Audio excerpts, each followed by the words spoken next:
Olá, aqui é o fisioterapeuta Adriano Dauti, de Porto Alegre, e este é mais um podcast tratando de tema de saúde, especificamente de reabilitação neurológica, que é a minha área de atuação. Este é o terceiro podcast em sequência aqui do canal Reabilitação Neurológica, e você pode ouvir os anteriores, onde eu trato dos temas Parkinson e dor lombar. Convido você a se inscrever no canal e receber os futuros vídeos e podcasts. Além disso, se você gostar deste conteúdo, por favor, compartilhe e deixe o seu like, ok? O tema deste podcast e o seu título é O acidente vascular cerebral e a fisioterapia. Eu sei, você pode estar pensando, mais um conteúdo sobre AVC explicando o que acontece, por que acontece, como acontece, quando acontece, enfim. Muita informação repetida e bem pouco prática. Mas não, aqui é diferente, eu garanto a você. Eu falo o que eu faço. Falando em prática, eu sempre busco responder aos interessados uma pergunta principal. Afinal, o paciente neurológico tem recuperação? Pois isto é exatamente o que interessa. O resto é tergiversão. Após um acometimento neurológico, o paciente vai se recuperar ou não? É isso que todos querem saber. Fique comigo até o final deste podcast e entenda o que é verdadeiramente fundamental na recuperação do AVC e como essa recuperação pode acontecer através da fisioterapia especializada. E dou ênfase no especializada, afinal, fisioterapia não é toda igual. E eu deixei para a última parte deste podcast um conselho a você. Um conselho que com certeza é o que de mais importante você escutará aqui, ok? Fique comigo até o final.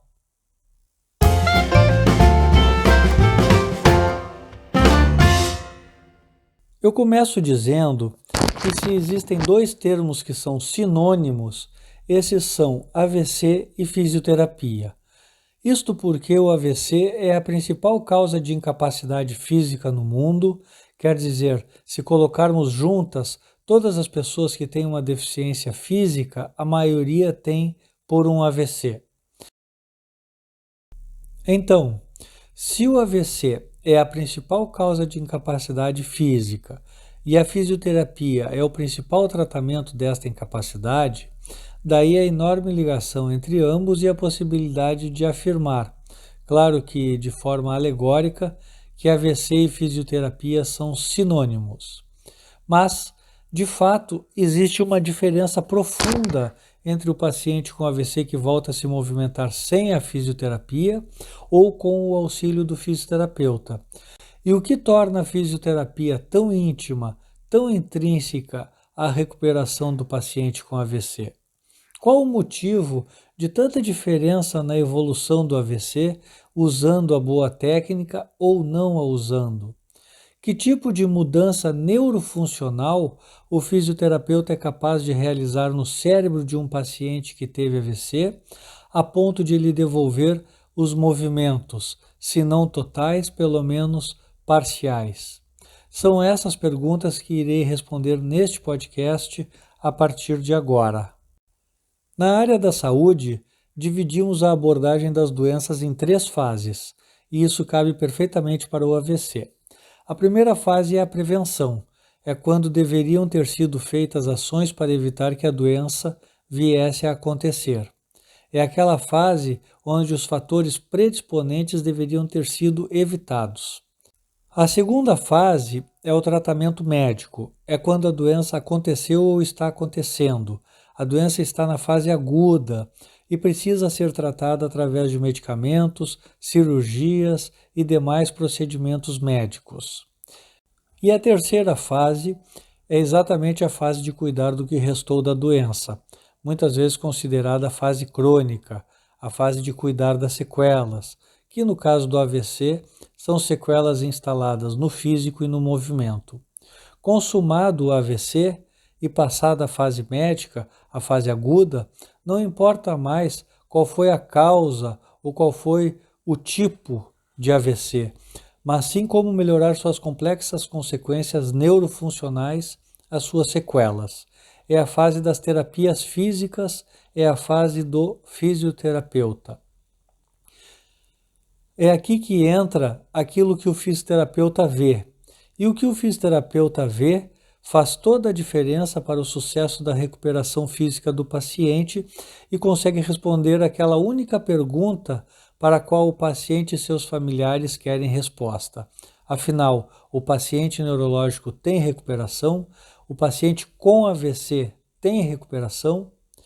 Eu respondo: se o fisioterapeuta ver e focar em 2 itens apenas e souber como abordá-los terapeuticamente, o paciente tem recuperação.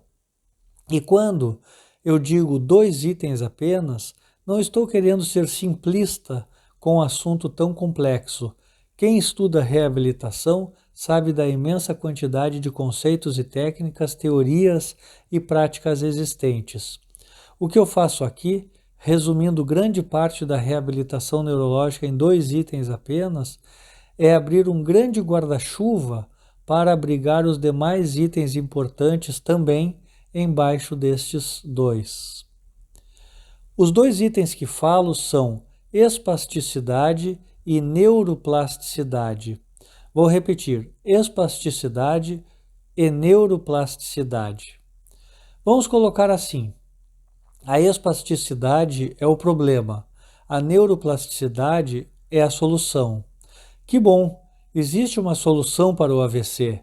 Então você pergunta: essa solução é 100%? Eu respondo: não, não é. Mas uma coisa eu garanto: se esta solução for colocada em prática, o paciente melhora, independente da gravidade do caso. Mesmo nos casos mais graves? Sim, mesmo nos casos mais graves. Eu vou explicar melhor adiante, mas guardem isso. A recuperação do paciente neurológico, especificamente com AVC, depende daquilo que o fisioterapeuta irá fazer em relação à espasticidade e à neuroplasticidade. Conseguindo modificá-las para melhor, há recuperação. Não conseguindo, não há recuperação. E além de não haver recuperação, o paciente estará piorando gradualmente. Eu sempre afirmo o seguinte: o paciente neurológico, quanto ao seu estado corporal e ao seu movimento, geralmente não fica estável. Ou ele está melhorando ou ele está piorando. Isso quer dizer que se ele estiver tendo uma reabilitação eficaz, diminuindo a espasticidade e gerando plasticidade neuronal, ele estará melhorando e até conseguirá manter-se estável dentro desta melhora. Porém, se não houver um trabalho de reabilitação ou se este trabalho é falho, o paciente estará piorando, progredindo sempre para encurtamentos, deformidades e perda de potencial recuperador. Sendo assim, após algum tempo de involução física, de perda de potencial reabilitador, qualquer trabalho adequado que se instaure ajudará, mas já não terá o mesmo resultado que poderia ter caso o tratamento correto tivesse sido instalado antes. Daí a importância nos casos neurológicos, tanto da rapidez para começar quanto da eficácia do trabalho proposto. Então, vou explicar como funciona a reabilitação física e dos movimentos que a fisioterapia especializada promove, explicando primeiro a espasticidade e depois a neuroplasticidade. Como eu coloquei antes, a espasticidade é o problema. Veja o seguinte: a pessoa teve um AVC e, como a maioria sabe, ficou com um dos lados do corpo afetado. É a famosa hemiplegia, uma paralisia em um dos lados do corpo. É fácil verificar e reconhecer isto no braço e na perna, pois adquirem posturas típicas, mas com certeza o tronco e o pescoço também estão afetados e muitas vezes a face também. A lesão neurológica causada pelo AVC dependendo da gravidade, deixa uma profunda alteração no corpo e no movimento. Então, você se depara com este paciente na rua, que vem de alguma forma caminhando, claudicando com a perna rígida, o braço dobrado, colado ao corpo, o lado bom arrastando o lado afetado que geralmente fica para trás. Talvez ele venha sozinho, talvez com alguém o auxiliando, talvez com uma bengala ou uma muleta, mas ele vem naquela marcha e postura bastante reconhecíveis. Fique certo, ele está sob domínio da espasticidade. Ele está sob o domínio de contrações musculares exageradas, automáticas e incontroláveis. O paciente, voluntariamente, num primeiro momento, não tem como modificá-las. Mas a maioria das pessoas não sabe o que é espasticidade. Então, olhando aquele paciente vindo, as pessoas dirão: ele está rígido, está atrofiado, parece fraco, tem uma paralisia, tem reflexos, está sem equilíbrio, sem coordenação, não consegue sentar, não consegue levantar, parece que vai cair. Enfim, são todas constatações corretas que fazem a respeito do quadro visível do paciente.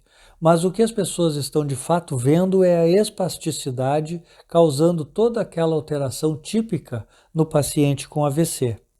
Na prática, as pessoas que lidam com o paciente com AVC encontram muitas dificuldades de manuseio devido à espasticidade.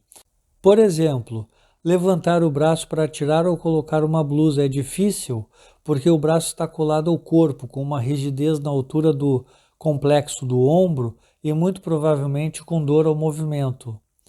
Colocar o paciente sentado. Muitas vezes a rigidez da perna e do quadril não deixam o paciente se inclinar para frente para sentar corretamente, se atirando para trás na cadeira e logo escorregando para frente após sentado. A mão fechada rigidamente dificulta sua abertura para a higiene, progredindo para uma deformidade definitiva de dedos e punhos com a mão fechada. E tantas outras dificuldades.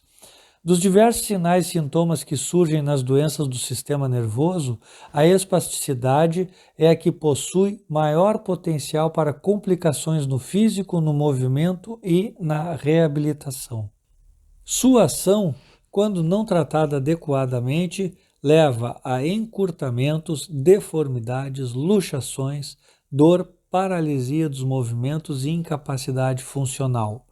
E, ao contrário, quando tratada de forma eficaz, pode-se evitar a evolução de tais tendências, revertendo-as caso estejam em andamento. Vamos entender um pouco mais sobre a espasticidade. Também chamada de hipertonia espástica, hiper, aumento e tonia, tônus, entra no capítulo da neurologia que trata das alterações de tônus. Então, o que é tônus, que muitos chamam de tônus muscular? O tônus é um estado de contração muscular. E dizemos estado porque o tônus não é fixo, ele varia para mais e para menos, de acordo com a necessidade do movimento. Exemplificando, imagine que o indivíduo está deitado pela manhã, prestes a se levantar. Enquanto deitado, seu tônus está baixo, pois não há necessidade de contrações. Ele se senta, levanta e sai caminhando. Agora surgiu a necessidade de contrair os músculos para ficar em pé contra a gravidade, o que somente um aumento de tônus pode conseguir. Agora, caminhando, a perna que está no chão, recebendo o peso do corpo, precisa de um tônus mais alto, a fim de manter o corpo ereto. Enquanto a perna que está no ar, dando o passo, precisa de menos tônus. Quando esta perna começa a pisar no chão, ela aumentará o tônus, e aquela que estava fixa começa a diminuir o tônus para poder levantar e dar o seu passo. E assim, ao mesmo tempo, nos mantemos em pé e caminhando. Então, quando o movimento que fazemos precisa de mais contração muscular, o tônus aumenta. Quando o movimento precisa de menos contração, o tônus diminui. É este estado de tônus variável que promove as contrações e os relaxamentos normais dos músculos, permitindo todos os nossos movimentos diários sempre automaticamente. Agora que entendemos que o tônus é variável para mais e para menos, será fácil entender o que é espasticidade. A espasticidade é basicamente um aumento de tônus além do normal, aumento este incontrolável que faz com que os músculos afetados assumam contrações fixas, não conseguindo mais relaxar, uma verdadeira paralisia. Para ilustrar, o contrário da espasticidade é a flacidez, ou seja, um estado de hipotonia ou mesmo de atonia, perda total de tônus, onde não há nenhuma contração muscular. Então, voltando ao nosso exemplo da pessoa deitada, o tônus estava baixo, pois não precisava de contrações, mas o paciente com espasticidade, mesmo deitado, não estará com tônus baixo, pois o reflexo da espasticidade manterá a hipertonia, a fixação de um tônus alto, repetindo de forma incontrolável e levando à paralisia. A espasticidade pode ser leve, moderada ou grave. Não vou alongar isto agora, mas digo que isso faz bastante diferença na hora do manuseio recuperador e saber lidar com esta alteração neurológica é função precípua do artesão do corpo, o bom reabilitador, o fisioterapeuta especializado. Ao longo dos anos de evolução, nossos músculos adquiriram uma tendência natural de se contraírem. Faz sentido, haja vista que somente as contrações conseguem elevar o indivíduo contra a gravidade, elevando-o do chão e permitindo seu deslocamento para buscar alimentos ou para fugir de perigos. Assim, a espasticidade não deixa de ser uma forma de executar esta tendência natural, porém de forma descontrolada. Agora, importante, tônus e trofismo são coisas diferentes. O trofismo, por exemplo, a hipertrofia muscular do atleta, pode ser identificado ao olhar. Quando se ganha massa muscular, ocorre uma hipertrofia. Quando se perde massa muscular, ocorre uma hipo ou atrofia. Por se tratar de um conceito absolutamente técnico, a dificuldade de entendimento é normal e mesmo após explicações, a conceituação de espasticidade permanece pouco compreendida pela maioria. Aqui no canal eu tenho um vídeo específico sobre espasticidade. Deixo o link na descrição para quem quiser saber mais. Agora, já fazendo o gancho para explicar a neuroplasticidade, uma pergunta: a espasticidade tem cura? Não, mas tem melhora. E a sua melhora, que de fato é a única esperança para a melhora do físico e do movimento do paciente, se dá pela neuroplasticidade. Lembrando, a espasticidade é o problema, a neuroplasticidade é a solução, mesmo que parcial para os casos de AVC e de outros problemas neurológicos que afetam o físico. Para explicar a neuroplasticidade, é preciso explicar aquilo que chamamos de padrões de movimento humano. E vou começar com uma metáfora. Pensem numa rodovia, numa estrada tipo a freeway, com 4, às vezes 5 pistas, onde os carros passam em alta velocidade naturalmente. Agora pensem numa estrada paralela a esta freeway, aquela chamada estrada antiga, com apenas uma pista de ida e uma de volta, onde os carros passam bem mais lentos, mas que ficou de alternativa para eventuais problemas na rodovia de alta velocidade. Então, um dia, na freeway acontece um acidente gigante, onde todas as pistas ficam bloqueadas. As autoridades agora precisam liberar a estrada lateral para escoar o trânsito. Apesar de passar menos carros por vez, numa velocidade bem mais lenta, a estrada menor vai dando conta do recado. Com o tempo, adapta-se ali um fluxo próprio, adequado para o seu tamanho. É exatamente isto que acontece nas lesões cerebrais, especificamente no AVC. O cérebro é a freeway, onde todos os impulsos neurais passam em alta velocidade, permitindo todas as movimentações que fazemos diariamente de forma natural. Quando advém uma lesão cerebral, é o bloqueio das pistas. Por ali não passa mais impulsos, pelo menos momentaneamente. O movimento para, assim como para o trânsito, é a paralisia. Mas existe aquela via lateral, pequena, desacostumada a ser usada, mas que nesta hora é a única solução. Esta via lateral é a plasticidade cerebral ou neuroplasticidade.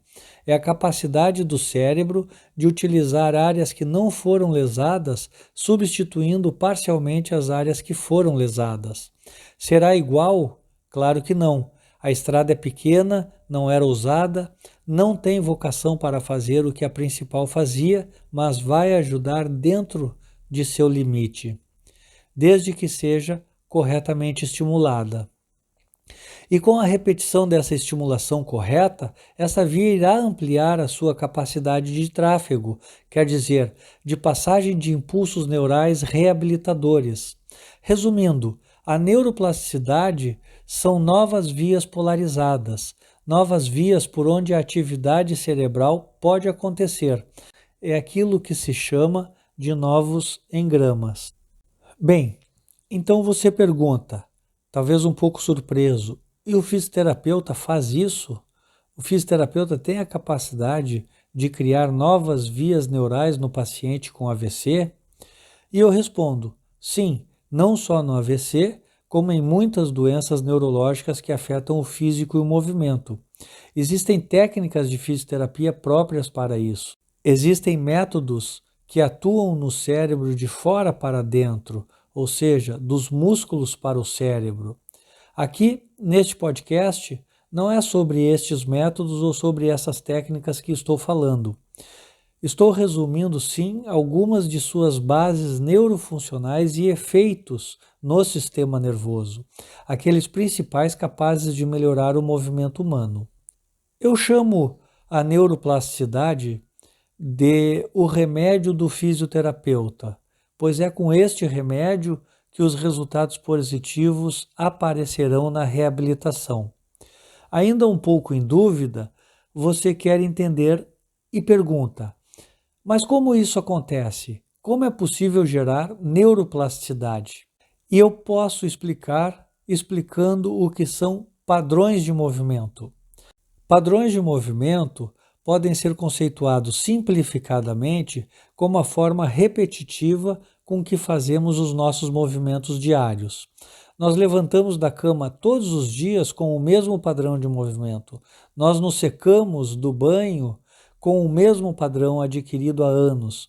Nós entramos e saímos do carro da mesma forma. Nós levantamos da cadeira, nós caminhamos, corremos, escovamos os dentes, enfim, fazemos quase todos os nossos atos diários básicos, aqueles que usamos constantemente, com a mesma sequência de gestos, de forma quase que invariavelmente igual, caracterizando padrões de movimento.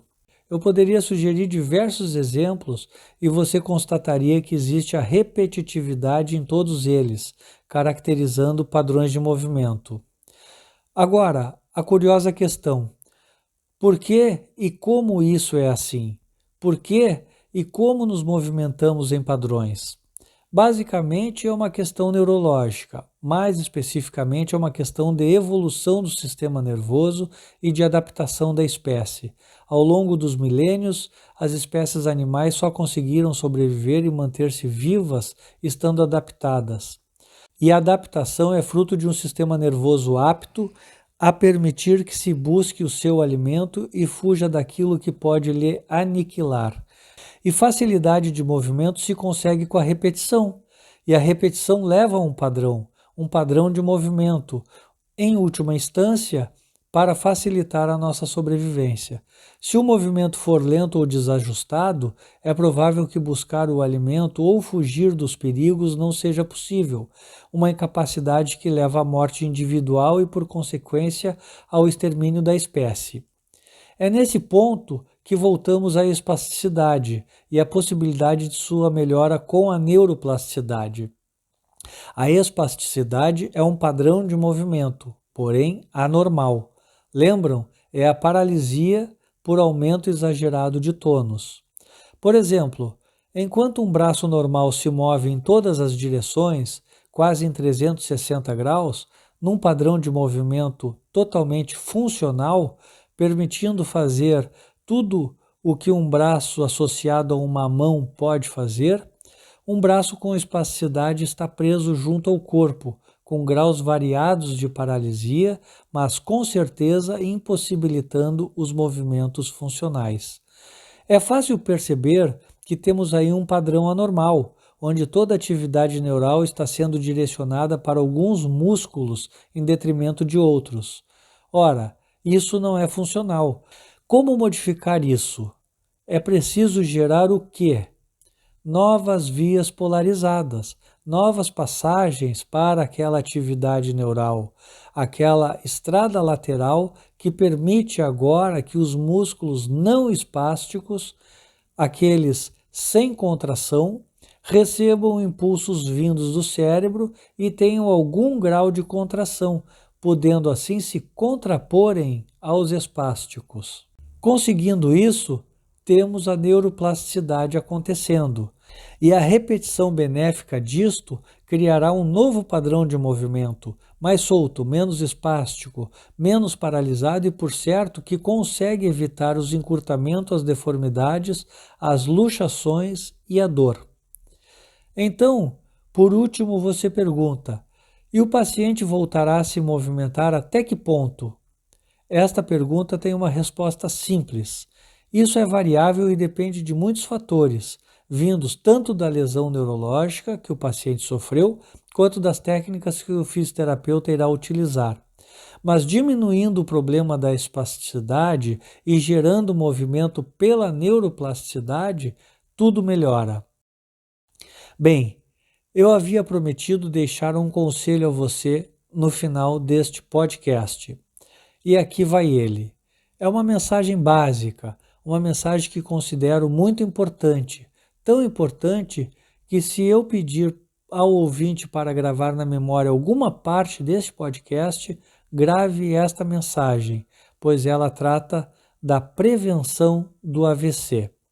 O assunto AVC, hoje em dia, é muito popular e talvez o ouvinte ache que, se precisar, encontrará as respostas facilmente na internet. Afinal, ela está aí para isso mesmo. No Brasil, o termo AVC é digitado na pesquisa do Google cerca de 110 mil vezes por mês. As pessoas estão em busca de informações sobre o assunto. E o que elas mais estão buscando saber em relação ao AVC é, principalmente, sobre os tipos de AVC e sobre os seus sinais e sintomas, e estão deixando de lado, erroneamente, saber sobre as suas causas. Então, se eu puder dar uma sugestão para as pessoas que pesquisam e para as pessoas que me ouvem, eu diria que o mais importante é pesquisar sobre as causas do AVC. Assim, elas teriam a possibilidade de criar um plano de prevenção contra um futuro acidente vascular cerebral, pois, conhecendo as suas causas, pode-se afastá-las, evitando-as. Isso é prevenção na prática. Pesquisar sobre os tipos de AVC ou sobre os seus sinais e sintomas é pesquisar sobre algo que já aconteceu. Ela ou ele teve um AVC hemorrágico ou teve um AVC isquêmico. Ele ou ela está apresentando sinais e sintomas do lado esquerdo do corpo, do lado direito, na boca, na fala, enfim. Os sinais e sintomas, que quase sempre viram sequelas, é algo que já aconteceu e agora precisam de remédio, de tratamento, de cirurgia, de reabilitação e outras formas de remediar o que não foi prevenido. E felizmente, em grande parte, o AVC pode ser prevenido. Aliás, o termo acidente vascular não é próprio ou adequado para exprimir o que realmente acontece. Por isso, lá fora, na língua inglesa, o termo usado não é acidente ou accident, mas sim stroke, que significa algo como ataque ou golpe. Qual é o importante dessa diferenciação? Ora, um acidente é algo imprevisível. Conforme o dicionário, é um acontecimento casual, fortuito, inesperado. Então, se nós sabemos que existem causas que levam ao AVC e ao longo da vida nós deixamos essas causas progredirem, quando o AVC acontecer, ele não terá sido um acidente casual, fortuito ou inesperado, mas sim a ação daquelas causas, nada casuais, nada fortuitas e bastante esperadas, fazendo dele um verdadeiro ataque, um verdadeiro golpe e não um acidente. E isso poderia se ampliar para os infartos cardíacos, pois muitas das causas que levam ao AVC levam igualmente ao infarto. Causas como hipertensão, colesterol, triglicerídeos, arritmias, diabetes, tabagismo, alcoolismo e principalmente o sedentarismo, entre outros fatores de risco, são o que chamo de espelho interno das pessoas. Nós podemos nos olhar no espelho e estarmos bonitos, mas será que internamente nós estamos bonitos também? Assim, a mensagem importante que eu gostaria que lembrassem, a minha indicação mesmo, não importa a sua idade, é a de procurar o médico para saber como evitar o AVC. Ninguém melhor que ele para ver o seu interior e lhe orientar corretamente. E tenha certeza, isso será bem diferente de procurar na internet. Pense comigo, não é muito melhor procurar o médico sem ter a doença, ao invés de procurá-lo já com a doença, ou de procurar o fisioterapeuta porque precisa de reabilitação? O que estou dizendo é uma coisa muito óbvia, porém quase sempre desprezada, que prevenir é melhor que remediar, principalmente quando se trata do AVC. AVC tem prevenção, busque-a. Por último, espero de verdade que este conteúdo tenha sido útil a quem precise. Agradeço pela audiência, peço que deixe o seu like e compartilhe este material. Para entrar em contato comigo, mande um WhatsApp pelo 5199-115-8755 ou através de meu site reabilitaçãoneurologica.com.br. O link está na descrição abaixo. Também está na descrição abaixo o link para conhecer o meu livro Pantomimas, Casos de Reabilitação Neurológica, onde descrevo 20 casos de pacientes que atendi e 10 artigos contendo a minha opinião sobre a matéria. Um grande abraço do fisioterapeuta Adriano Dauti.